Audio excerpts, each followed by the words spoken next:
السلام علیکم ورحمۃ اللہ وبرکاتہ۔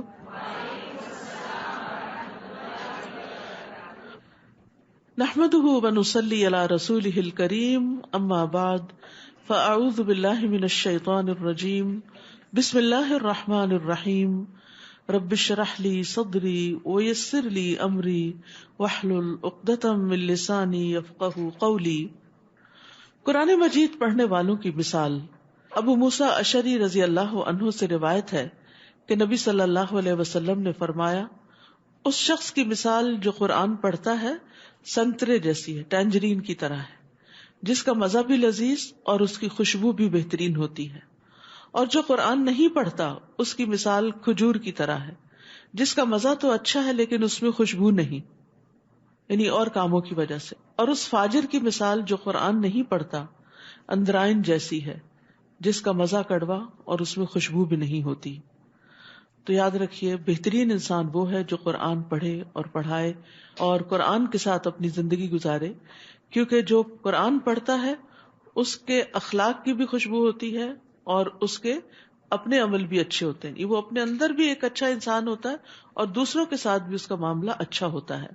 لیکن جو قرآن نہیں پڑھتا تو وہ نیک اعمال کرنے کی وجہ سے میٹھا تو ہوتا ہے لیکن یہ ہے کہ اس کی خوشبو نہیں ہوتی، یعنی بعض اوقات اس کے جو دوسروں کے ساتھ ریلیشن شپ ہے یا اس کی خیر جو دوسروں تک جانے والی ہوتی ہے یا زیادہ خیر پھیلنے والی ہوتی ہے تو وہ نہیں پھیلتی، اس کے اندر ہی اندر رہتی ہے۔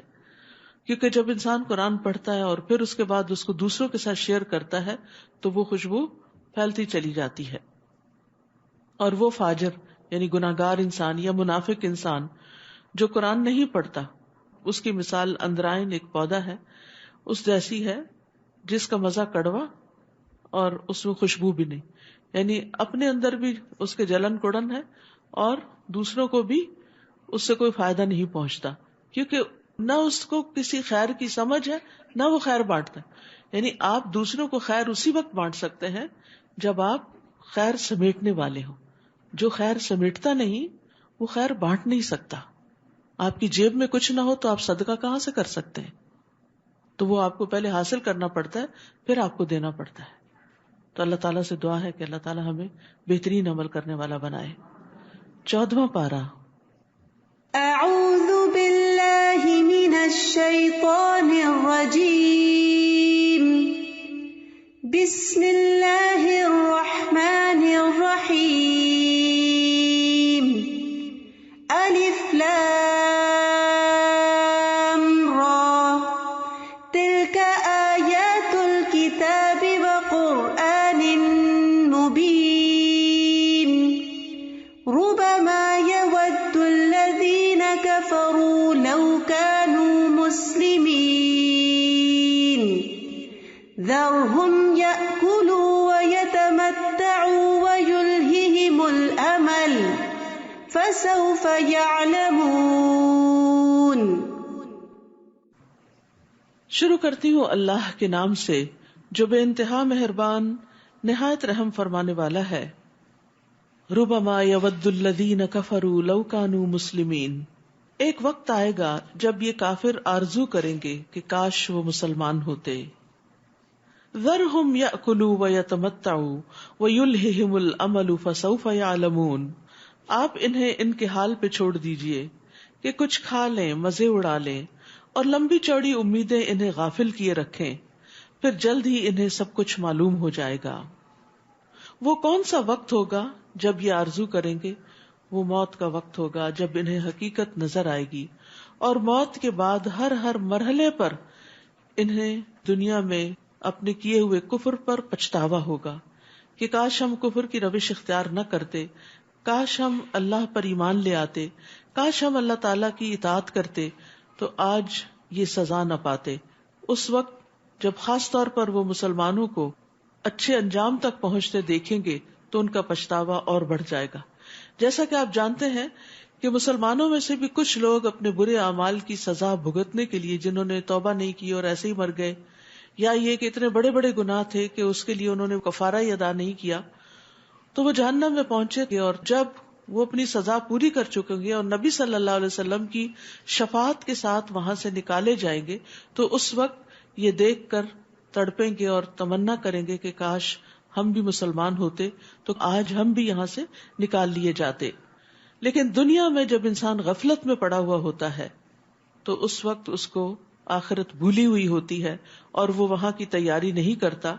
تو یہاں اسی لیے کہا گیا کہ آپ انہیں ان کے حال پہ چھوڑ دیجیے. یعنی پہلی آیت میں ایک طرح سے ان کو وارن کیا گیا کہ ایک وقت آئے گا کہ تم ایسا کرو گے تو ابھی سے تم سنبھل جاؤ. اور اس کے لیے یہ بھی وارننگ کا یہ ایک طریقہ ہے, ڈانٹ کا ایک طریقہ ہے, ایک تنبیہ ہے, ایک دھمکی ہے. اور یہاں ابتدا میں بھی ذرہم یأکلوا ویتمتعوا اور آخر میں بھی فسوف یعلمون, انہیں جلدی پتہ چل جائے گا, یہ پچھتائیں گے.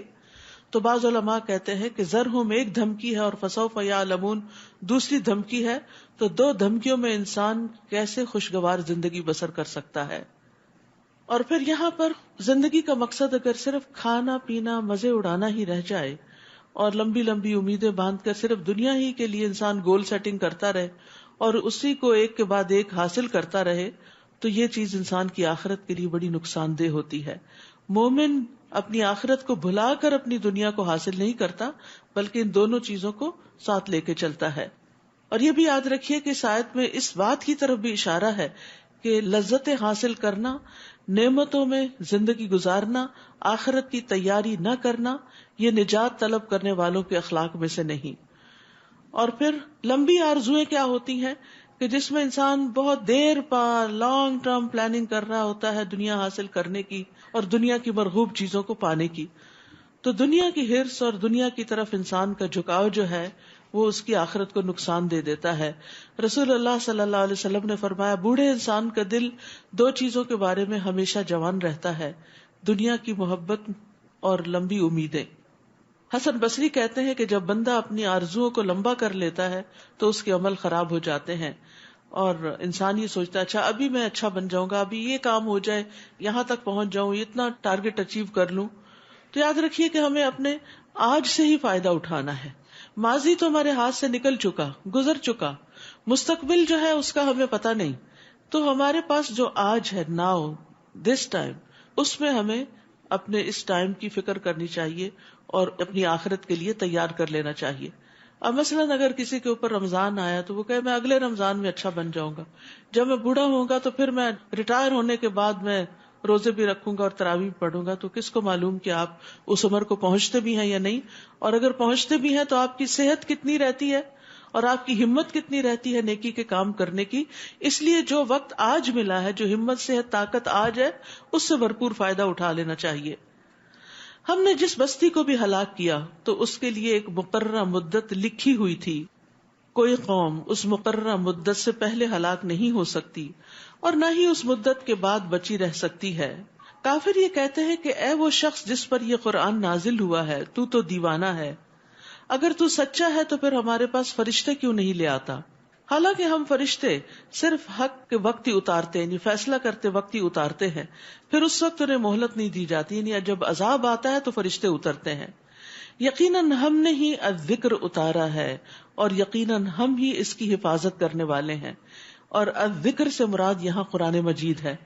تو قرآن کا محافظ اللہ ہے, یعنی ہر طرح کی تبدیلی اور تغیر سے اس کی حفاظت کرتا ہے.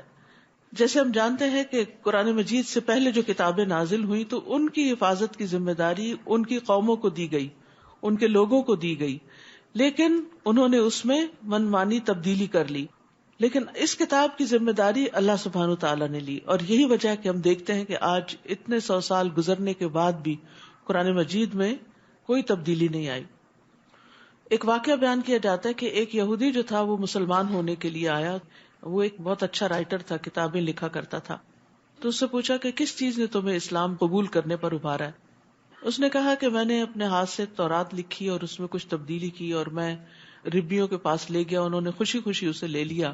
اس کے بعد انجیل لکھی اور اس کو بھی اسی طرح اس میں کچھ رد و بدل کیا اور میں پریسٹ کے پاس لے گیا, انہوں نے اس کو بھی قبول کر لیا. اس کے بعد میں نے قرآن پہ یہ تجربہ کیا اور اس میں کچھ تبدیلی کی, لیکن جب میں اس کو مسلمانوں کے علماء کے پاس لے گیا تو انہوں نے اس کو قبول نہیں کیا, حالانکہ میں نے بہت چھوٹا سا فرق ڈالا تھا. تو اس سے یہ پتہ چلتا ہے کہ اللہ سبحانہ تعالیٰ نے جو حفاظت کا ذمہ لیا ہے اس میں اللہ بندوں کے ذریعے حفاظت کروا رہے ہیں. کس طرح کہ اس امت میں ایسے علماء ہیں جو قرآن کے لفظ لفظ کو نہ صرف یہ کہ ایک طرح بلکہ 7 طریقوں سے پڑھنا جانتے ہیں اور ان کی تبدیلیوں سے واقف ہیں، جس کو سبع قراءت کہا جاتا ہے یا عشرہ قراءت کہا جاتا ہے. اسی طرح اللہ سبحانہ وتعالیٰ نے اس کتاب کو صرف کاغذوں میں محفوظ نہیں کیا بلکہ سینوں میں محفوظ کیا ہے. کبھی ایک وقت ایسا بھی شاید آئے کہ کتابیں بالکل ناپید ہو جائیں اور صرف ہر چیز ڈیجیٹل رہ جائے، اور اس وقت اگر کسی سازش کے تحت سارا ڈیجیٹل مٹا بھی دیا جائے تو بھی قرآن محفوظ ہے، کیونکہ ہر ملک، ہر شہر، ہر بستی کے اندر حفاظ موجود ہیں جنہوں نے قرآن کو اپنے اندر محفوظ کیا ہوا ہے. تو یہ اس کتاب کی معجزہ ہونے کی دلیل ہے. اسی وجہ سے یہ کتاب ہدایت ہے اور رہتی دنیا تک کے لوگوں کے لیے کتاب ہدایت ہے. لیکن قیامت سے پہلے قرآن اٹھا لیا جائے گا، یہ بھی آپ کو معلوم ہے. یہ قیامت کی بڑی نشانیوں میں سے ایک نشانی ہے کہ وہ لوگوں کے سینوں سے بھی اور کتابوں سے بھی اور ہر جگہ سے اٹھا لیا جائے گا اور بالکل اندھیروں کا دور ہوگا. اللہ تعالیٰ ہمیں اس سے محفوظ رکھے. اور ہم کتنے خوش قسمت ہیں کہ اللہ نے ہمیں ایک نہیں کئی قسم کے ورژنز اس قرآن کے عطا کیے ہیں کہ جس کے ذریعے ہم اس سے فائدہ اٹھاتے ہیں اور انجوائے کرتے ہیں. آپ سے پہلے ہم نے سابقہ قوموں میں بھی رسول بھیجے تھے اور ان کے پاس جو بھی رسول آیا اس کا وہ مذاق ہی اڑاتے رہے. ہم مجرموں کے دلوں میں ایسی ہی باتیں داخل کر دیتے ہیں کہ وہ اس پر ایمان نہیں لاتے. پہلی قوموں کی بھی یہی روش چلی آ رہی ہے.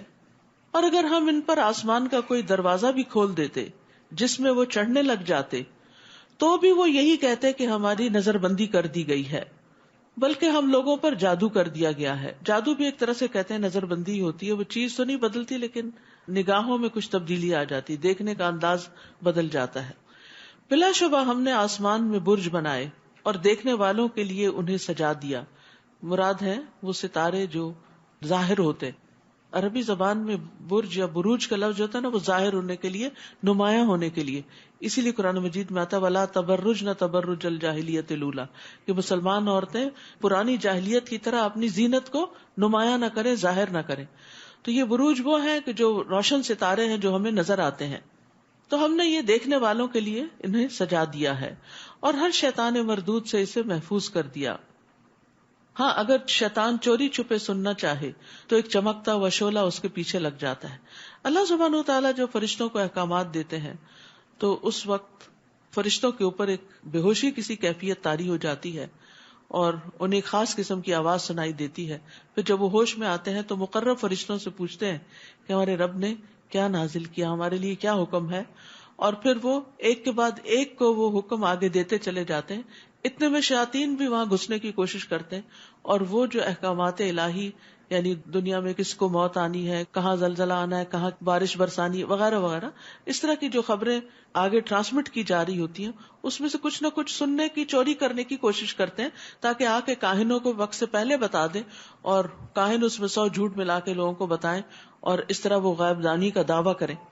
تو یہاں فرمایا گیا کہ بہت دفعہ ایسا ہوتا ہے کہ شہاب ثاقبین، یہی ستارے ٹوٹ گرتے ہیں شیاطین کے اوپر، ان کو جلا کے رکھ دیتے ہیں. اور زمین کو ہم نے پھیلا دیا اور اسی میں سلسلہ ہے کو جما دیے، ماؤنٹین رینجز ہیں، اور اس میں سے ہر مناسب چیز کو ہم نے اگایا. اور اسی زمین میں ہم نے تمہارے لیے بھی سامان معیشت بنا دیا اور ان کے لیے بھی جن کے تم رازق نہیں ہو. یعنی زمین صرف تمہارے رزق کا سامان نہیں کرتی بلکہ اس میں ساری مخلوق کا. یعنی بعض اوقات انسان حیران ہوتا ہے نا کہ اتنی ورائٹی ہے مخلوق کے اندر، انسانوں کے علاوہ جو حیوانات ہیں، چرند پرند ہیں، چیونٹیاں ہیں، مچھلیاں ہیں، اور ہر ایک کی ضرورت فرق ہے. تو اللہ سبحانہ وتعالیٰ نے ان سب کا بھی بندوبست کر رکھا ہے. وَإِن مِّن شَيْءٍ إِلَّا عِندَنَا خَزَائِنُهُ وَمَا نُنَزِّلُهُ إِلَّا بِقَدَرٍ مَّعْلُومٍ. کوئی بھی ایسی چیز نہیں جس کے خزانے ہمارے پاس نہ ہوں اور اسے ہم ایک جانی پہچانی مقدار کے مطابق ہی نازل کرتے ہیں. یعنی ہر چیز کے خزانے ہمارے پاس، کمی کسی چیز کی نہیں، لیکن ہم اپنی تدبیر کے مطابق پلاننگ کے ساتھ نازل کرتے ہیں کہ کس جگہ کتنی بارش اترنی ہے، کس جگہ کتنا غلہ اگایا جائے گا، کہاں کتنا شہد پروڈیوس کیا جائے گا. اصل پلاننگ اللہ سبحانہ تعالیٰ ہی کی ہے. اور پھر یہ آیت جو ہے نا، یہ انسان کا بڑا حوصلہ بڑھاتی ہے. انسان بعض اوقات اللہ تعالیٰ سے دعا کرتے ہوئے اور لمبے عرصے تک دعا کرتے ہوئے جب دعا قبول نہیں ہوتی تو مایوس بھی ہونے لگتا ہے اور پریشان ہوتا ہے اور یہ سوچتا ہے کہ شاید میری کبھی سنی نہیں جائے گی یا نعوذ باللہ شیطان دل میں یہ بھی ڈالتا ہے کہ شاید اللہ تعالیٰ کے پاس ہے نہیں، نعوذ باللہ. فرمایا نہیں، کوئی چیز ایسی نہیں جس کے خزانے نہ ہو. تو پھر جب اللہ تعالیٰ خزانوں کا مالک ہے پھر ہمیں کیا کرنا چاہیے؟ مانگنا چاہیے کہ اللہ تیرے پاس تو خزانے ہیں، ان میں سے تھوڑا سا بھی تو ہمیں عطا کرے گا تو تیرے خزانوں میں پھر بھی کمی نہیں ہوگی. لیکن اللہ سبحانہ وتعالیٰ ہر ایک کے کہنے پہ وہ سب کچھ اتار کیوں نہیں دیتا؟ کیونکہ اگر ہر ایک کی ہر بات مان لی جائے تو زمین فساد سے بھر جائے، لوگوں کے پاس اتنے ریسورسز آ جائیں کہ وہ بگڑ کے رہ جائیں. اور ابھی آپ دیکھیں کہ جن ممالک میں جن لوگوں کے پاس زیادہ ریسورسز ہیں وہ بعض اوقات ان کو کس طرح ابیوز کر رہے ہیں، کس طرح مس یوز کر رہے ہیں، کس طرح ریسورسز کو ضائع کر رہے ہیں. تو اللہ سبحانہ وتعالیٰ پھر ایک حد تک ہی دیتا ہے. نیز ہم نے پانی سے لدی ہوئی ہوائیں بھیجی، پھر آسمان سے پانی برسا کر ہم نے اسے تمہیں سیراب کیا. اس پانی کا ذخیرہ رکھنے والے ہم ہی ہیں، تم نہیں ہو. یعنی یہ اللہ ہی کا کام ہے. اگر تمہارے ذمہ ہوتا یہ واٹر سپلائی کی پلاننگ تو تم فیل ہو جاتے. اور بلا شبہ ہم ہی زندہ کرتے اور مارتے ہیں، اور ہم ہی ہر چیز کے وارث ہیں. اور ہمیں یقیناً ان لوگوں کا بھی علم ہے جو تم سے آگے نکل گئے اور جو پیچھے رہنے والے ہیں، چاہے نیکی میں آگے نکلنے والے، چاہے گناہوں میں آگے نکلنے والے، اور نیکی میں پیچھے رہنے والے، اور یا پھر وقت کے اعتبار سے جو آگے قومیں گزر گئیں اور جو بعد میں آنے والی ہیں. اللہ سبحانہ تعالیٰ ان سب کو جانتا ہے. آپ کا رب ہی ان سب کو جمع کرے گا. بلا شبہ وہ حکمت والا اور سب کچھ جاننے والا ہے. ہم نے انسان کو گلے سڑے گارے سے خشک شدہ ٹن سے بجنے والی مٹی سے پیدا کیا، یعنی بجنے والی مٹی سے بنایا. انسان کی تخلیق میں تراب کا لفظ بھی آتا ہے، پھر حمن مسنون کا لفظ بھی آتا ہے، سلسال کا بھی آتا ہے، اور کل فخار کا بھی آتا ہے. تو یہ تخلیق کی مختلف سٹیجز ہیں جن کو قرآن نے ذکر کیا ہے. اور جنوں کو اس سے پہلے ہم آگ کی لپٹ سے پیدا کر چکے تھے، یعنی جن انسانوں سے پہلے تخلیق کیے گئے. اسی لیے ابلیس کو بھی کہا گیا تھا کہ وہ سجدہ کرے. اور وہ وقت یاد کرو جب آپ کے رب نے فرشتوں سے کہا کہ میں گلے سڑے گارے کی کھنکھناتی مٹی سے ایک انسان پیدا کرنے لگا ہوں، تو جب میں اسے درست کر چکوں اور اس میں اپنی روح سے کچھ پھونک دوں تو تم اس کے سامنے سجدہ ریز ہو جانا. تو انسان اگرچہ گارے والی مٹی سے پیدا کیا گیا ہے، لیکن پاکیزہ روح پھونکنے کی وجہ سے انسان کو باقی ساری مخلوقات پہ شرف حاصل ہو گیا. یہ ہماری روح ہے اصل میں، جس کو اللہ سبحانہ وتعالیٰ اپنی طرف نسبت دیتے ہیں. وَنَفَخْتُ فِيهِ مِن رُوحِي. اس کا یہ مطلب نہیں کہ اللہ کی روح میں سے کچھ روح انسان میں ڈال دی گئی، یہ تشریفی اضافت ہوتی ہے. اللہ تعالیٰ کسی چیز کو عزت بخشنے کے لیے اپنی طرف منسوب کر لیتے ہیں. جیسے بیت اللہ، تو اللہ تعالیٰ اس کے اندر رہتے تھوڑی ہیں، تو اس کو عزت بخشنے کے لیے اس کو بیت اللہ کہا گیا. ناقۃ اللہ، اللہ کی اونٹنی. تو اسی طرح اللہ کی طرف سے آئی ہوئی روح جو ہے یہ انسان کو عزت بخشنے کے لیے. اس لیے بہت ضروری ہے کہ جہاں ہم اپنے جسم کی ضروریات کا خیال رکھتے ہیں، کھانے پینے کا، دیگر اس کو آرام پہنچانے کا، وہاں یہ بھی ضروری ہے کہ ہم اپنی روح کی غذا کا بھی بندوبست کریں. تو روح کی غذا قرآن ہے. روح اس کے بغیر نہ قرار پکڑتی ہے، نہ سکون پاتی ہے، اور نہ ہی اس کو آپٹیمائز کیا جا سکتا ہے کہ اس سے بھرپور فائدہ اٹھایا جائے. کیونکہ جب روح سٹارو کرتی ہے، یعنی اس کو بھرپور غذا نہیں ملتی قرآن کی، دین کی، اللہ کے ذکر کی، تو پھر وہ فاقوں میں مبتلا ہو جاتی ہے، سٹارو کرنے لگتی ہے. اور پھر اس کا ہمارے دل پر بھی اثر ہوتا ہے. سب سے پہلے کہ دل میں وحشت آ جاتی ہے. تو اس کا حل اور اس کا علاج یہی ہے کہ اس روح کو اتنا سیراب کیا جائے. اور پھر آپ دیکھیے جیسے جسمانی ضرورتیں ہر ایک کی الگ الگ ہوتی ہیں نا، ایسی روح کی ضرورتیں بھی الگ الگ ہوتی. کچھ لوگ تھوڑا سا بھی کھا کے سیراب ہو جاتے ہیں. اب پتہ نہیں آپ میں سے کس کس نے آج سحری کھائی ہے اور کس کس کو نوزیا ہو رہا تھا اور اس نے بمشکل 1-2 چمچ ہی لیے ہوں گے، کیونکہ سحری کے وقت کھانا بڑا مشکل کام ہوتا ہے. اور یہ ایک یعنی اللہ سبحانہ وتعالیٰ کی طرف سے روزے کے ذریعے ہمیں جو تربیت ہماری مقصود ہے اس میں یہ بھی ہے کہ جب دل نہ چاہ رہا ہو، جو کام بڑا ہی مشکل لگے، اس کو بھی اللہ کی خاطر کر لو، ثواب سمجھ کے کر لو، تو اس میں بھی برکت ہوگی. اسی لیے کیا کہا، سحری کھاؤ، سحری کھانے میں برکت. اگر کچھ نہیں کھا سکتے، پانی کے 2 گھونٹ ہی پی لیں، 2 کھجور ہی کھا لیں، لیکن اس وقت اس کی برکت سے ضرور فائدہ اٹھائیں. تو اسی طرح ہماری روح بھی جب قرآن سے دور ہوتی ہے نا، تو جب اس کو قرآن کی طرف لایا جاتا ہے تو وہ وحشت سی محسوس کرتی ہے. ابتدا میں اس کو بھی شاید نوزیا ہوتا ہے، اور دل نہیں لگتا. پھر آہستہ آہستہ مانوس ہوتی جاتی, پھر آہستہ آہستہ خوش ہوتی چلی جاتی, پھر آہستہ آہستہ اس کی طلب بڑھتی چلی جاتی. اور جب طلب بڑھ جاتی ہے اور رسد جو ہے وہ اس کے مطابق نہ ہو, یعنی سپلائی بہت کم ہو, تو پھر وہ روح بے چین رہتی ہے. اسی لیے بعض لوگوں کو کہتے ہیں نا یہ بے چین روح ہے. تو یہ بے چین روح جو ہوتی ہے اس کی نیوٹریشن جو ہے وہ پوری نہیں ہوئی بھی ہوتی, تو اس کو اپنی قرآن کی ڈوز مزید بڑھانے کی ضرورت ہوتی. جب کبھی آپ بے چین ہو, آپ قرآن مجید لے کے بیٹھ جائیں, پڑھتے رہیں پڑھتے رہیں پڑھتے رہیں, آپ دیکھیں گے کہ ایک وقت آئے گا کہ آپ سیراب ہو چکے گے, ایسے ہو گئے جیسے آپ تر ہو گئے, اور آپ کی بے چینی ساری دور ہو جائے گی. اس وقت دوستوں کو فون کرنے کی بجائے, میوزک سننے کی بجائے, ادھر ادھر اور کام کرنے کی بجائے سیدھے قرآن کو پکڑیں اور پڑھنا شروع کر دیں. اور اگر آپ کو سمجھ آ رہا ہو تو اور جلدی اس سے فائدہ ہوگا, ورنہ ہر حال میں فائدہ مند ہے قرآن کے ساتھ تعلق قائم کرنا, اور یہ روح کی سیرابی کا ذریعہ ہے, اور اسی سے انسان کی عزت ہے. آپ جسمانی طور پر کتنے بھی فٹ ہو جائیں, لیکن اگر روحانی طور پر فٹ نہیں ہے تو آپ پوری طرح پرفارم بھی نہیں کر سکتے, اور پھر آخرت میں بھی پوری طرح انجوائے نہیں کر سکتے. یعنی انسان کی جو کیفیت دنیا میں ہوگی, جو موت کے وقت ہوگی, جس پر اختتام ہوگا, وہی کیفیت اس کے ساتھ آگے جائے گی, اور وہی کیفیت پھر قبر کے اندر ہوگی, اور وہی کیفیت پھر آخرت میں ہوگی. یعنی مرنے کے بعد کوئی طریقہ ایسا نہیں کہ آپ اپنی بے چین روح کو قرار دے دیں. آج وقت ہے, آج موقع ہے.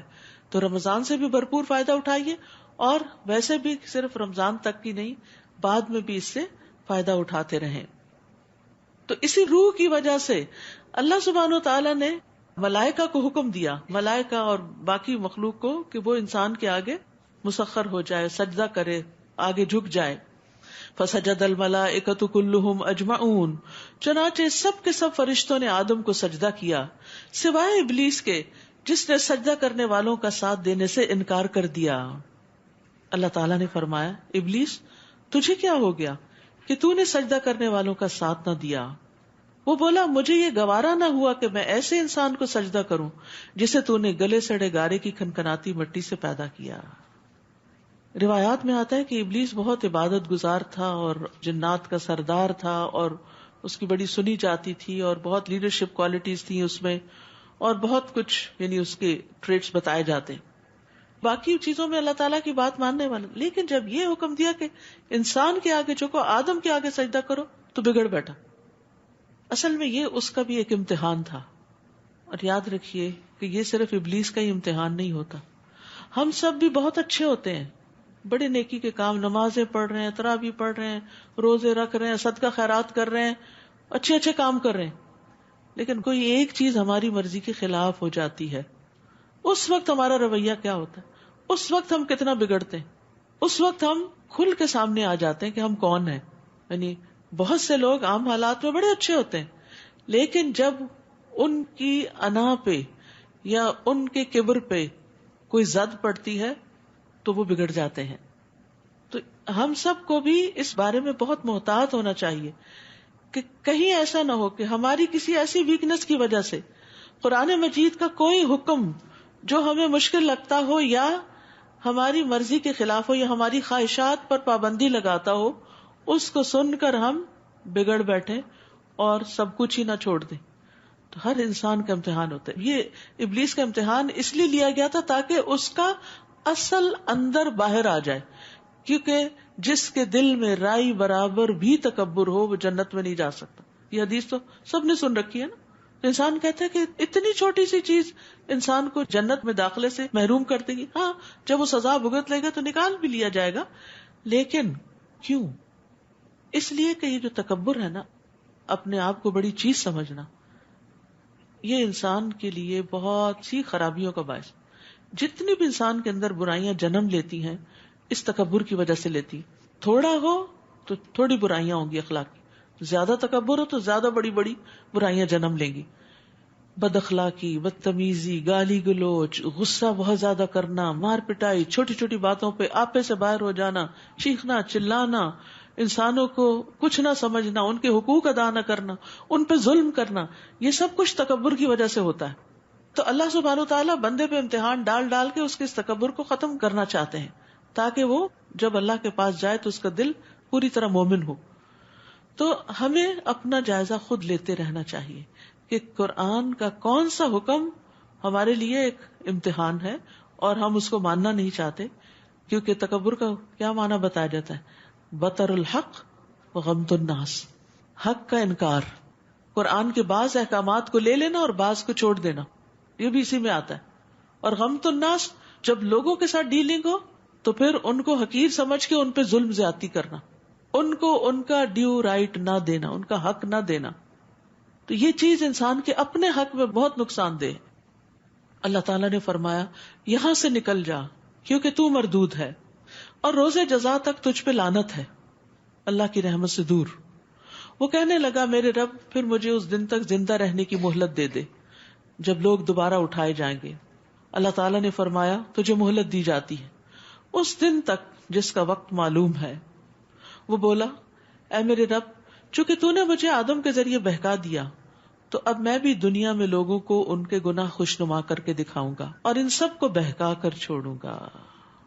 تو ابلیس ابن آدم کو دنیا میں دنیا کی زینت اور رونق اور دنیا کی محبت میں الجھاتا ہے. کس طرح؟ گناہ کے کام کروا کے اور دنیا میں اتنا مصروف کر کے کہ وہ دین کے لیے کوئی وقت ہی نہ پائیں. الا عبادک منہم المخلصین، اللہ یہ کہ تیرے چند مخلص بندے بچ جائیں تو اور بات ہے. کل بھی بات ہوئی تھی نا، اخلاص کے ذریعے انسان شیطان کی چالوں سے بچ سکتا ہے. اور یہاں بھی اس نے خود کہا یہ تیرے مخلص بندے جو ہے نا، یہ میرے ہاتھ نہیں آئیں گے، اخلاص والے نہیں ہاتھ آئیں گے میرے، باقی میں سب کو اپنے روش پہ لگا لوں گا. اللہ تعالیٰ نے فرمایا یہ وہ راستہ ہے جو سیدھا مجھ تک پہنچتا ہے. ایاک نعبد و ایاک نستعین، یہ ہے اخلاص. اہدنا الصراط المستقیم. میرے حقیقی بندوں پر تو تیرا کچھ زور نہ چل سکے گا، تیرا زور صرف ان گمراہوں پر چلے گا جو تیری پیروی کریں گے، جو تیری پیروی کریں گے. اور جہنم ہی وہ جگہ ہے جس کا ایسے سب لوگوں کو وعدہ دیا گیا ہے. اس کے 7 دروازے ہیں، ہر دروازے کے لیے ایک تقسیم شدہ حصہ ہوگا. استغفر اللہ. پہلے سے ہی طے شدہ ہے کہ مشرکین کس دروازے سے جائیں گے، منافقین کس دروازے سے جائیں گے، صحابی کس دروازے سے جائیں گے، مجوسی کس دروازے سے جائیں گے، یہود کس دروازے سے جائیں گے، نصارہ کس دروازے سے جائیں گے، اور مسلمانوں میں سے جن لوگوں نے غلط کام کیا اور توبہ کیے بغیر مر گئے وہ کس دروازے سے جائیں گے. ہر ایک کا دروازہ بھی مخصوص ہے. لہا 7 ابواب، اس کے 7 دروازے ہیں اور لوگ اپنے اعمال کے مطابق ان دروازوں سے جائیں گے، کیونکہ ہر ایک دروازہ خاص لیول پہ لے جائے گا. جیسے لفٹ ہوتی ہے نا، تو اب اس میں کیا ہوتا ہے، جس نمبر کو آپ دباتے ہیں اس فلور پہ آپ نکل جاتے ہیں. تو جہنم کے بھی لیولز ہیں نا، اور منافقین جو ہیں وہ جہنم کے سب سے نچلے درجے پر ہوں گے. وہ جس دروازے سے داخل ہوں گے وہ سیدھا ان کو سب سے نیچے لے جائیں، جیسے کوئی بیسمنٹ ہو، سب سے نیچے. اور وہاں پر عذاب کی انتہا ہوگی. یعنی سب سے بدترین کوالٹی جو ہے وہ منافقت ہے، اوپر سے کچھ اور اندر سے کچھ، دین میں اخلاص کا نہ ہونا.